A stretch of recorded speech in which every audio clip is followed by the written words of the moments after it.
Back foot پر جانے کی ضرورت ہے. جو وہ کرنا چاہ رہے تھے وہ بات نہیں بنی. یہ موضوعات ہم ڈسکس کریں گے. سب سے پہلے اسد کیسر کی اور جو ان کے ساتھ صاحب تھے ان کی پریس کانفرنس. اس میں ایک بڑا عجیب و غریب نقطہ ہے. انہوں نے کہا کہ ہم JUIF جماعت اسلامی اور دیگر جماعتوں سے بات کرنے کی کوشش کریں گے اس میٹنگ کے بعد. اور ظاہر ہے یہ وہ جماعتیں ہیں جن کے ساتھ پھڈے جو اسٹریٹ پاور ان کی بہت ہے اور ان کی اسٹریٹ پاور سے فائدہ اٹھایا جائے گا اور احتجاج کی کال بھی دی جا سکتی ہے. اس میں یہ بھی سوال کیا گیا کہ آپ لوگ اسمبلیوں میں بیٹھیں گے یا مستعفی ہو جائیں گے. انہوں نے کہا ہم مستعفی نہیں ہوں گے, ہم اسمبلیوں میں بیٹھیں گے اور اپنا احتجاج ریکارڈ کریں گے. یہ بہت اچھی بات ہے. عمران خان نے بڑی بے وقوفی کی تھی اور اس کا انہیں نقصان ہوا تھا جب انہوں نے KPK اور پنجاب اسمبلی سے استعفیٰ دیا تھا اور فیڈرل سے.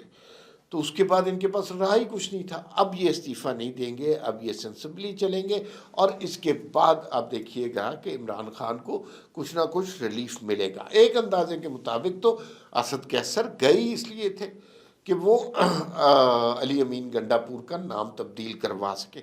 لیکن عمران خان بھی اپنی ہٹ کے پکے ہیں.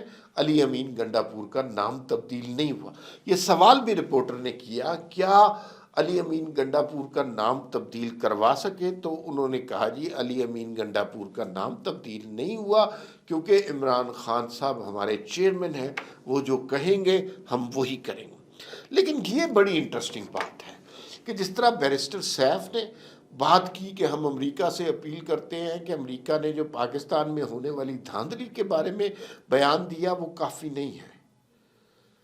ایک طرف عمران خان صاحب نے سائفر والا کہانی کی ہوئی, دوسری طرف عمران خان صاحب یہ کہہ رہے ہیں کہ امریکہ نے میری حکومت گرا دی. دوسری جانب امریکہ میں لابنگ فارم بھی اکٹھی کی ہوئی ہے. تیسری جانب وہ امریکہ سے استدعا بھی کر رہے ہیں اور امریکہ سے کہہ رہے ہیں کہ وہ پاکستان میں ہونے والی دھاندلی کے بارے میں کوئی کنکریٹ قدم اٹھائے. کنکریٹ قدم کیا ہو سکتے ہیں؟ امریکہ حملہ کر دے پاکستان پہ یا بم گرا دے, کیا چاہ رہے ہیں وہ؟ تو خان صاحب امریکہ کی کارکردگی سے مطمئن نہیں ہیں, تو وہ چاہ رہے ہیں کہ امریکہ اس پہ مزید احتجاج کرے. مزید احتجاج سے مراد یہ ہے کہ وہ عمران خان کو دوبارہ اقتدار میں لے کے آئے.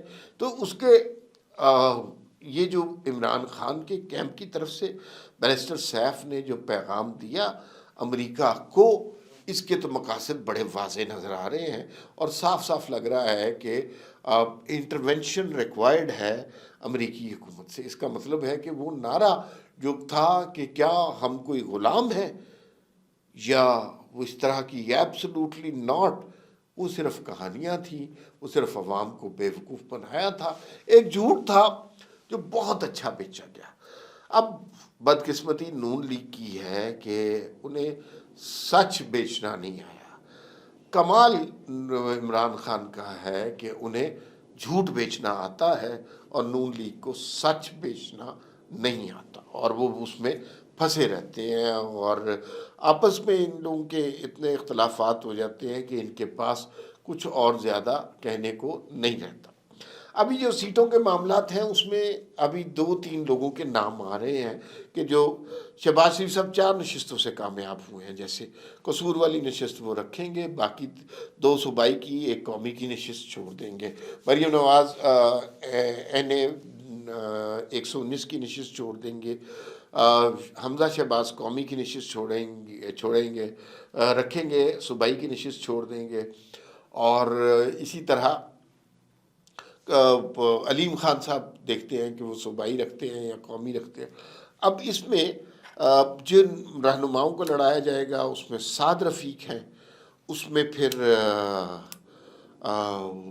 رانا ثناء اللہ ہیں, ان کو بھی موقع ملے گا. علی پرویز ملک ہیں, ان کے حلقے سے لڑا گیا تھا الیکشن 119 کے, لیکن ایک رہنما کا نام نہیں سنا اور وہ بڑے قابل ہیں اور جنہوں نے نون لیگ کی ہمیشہ بڑی خدمت ہے, ان کو کسی بائی الیکشن میں جگہ نہیں دی جا رہی.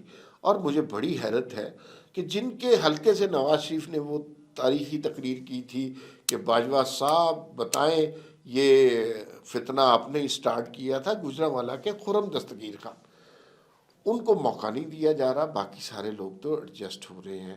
تو یہ بڑی حیرت کی بات ہے کہ میرے خیال میں وہ جتنے قابل آدمی ہیں ان کو موقع ضرور دینا چاہیے، باقی سارے لوگ بھی قابل آدمی ہیں، ان کو کہیں نہ کہیں ضرور ایڈجسٹ کرنا چاہیے۔ تو یہ نشستوں کے معاملات ہیں، اوپر سے مہنگائی کا پیٹرول بم آ رہا ہے، تو جب وہ گرے گا تو پھر کسی کے کنٹرول میں کوئی بات نہیں رہے گی۔ فی الوقت اتنا ہی، پھر ملاقات ہوگی، اللہ حافظ۔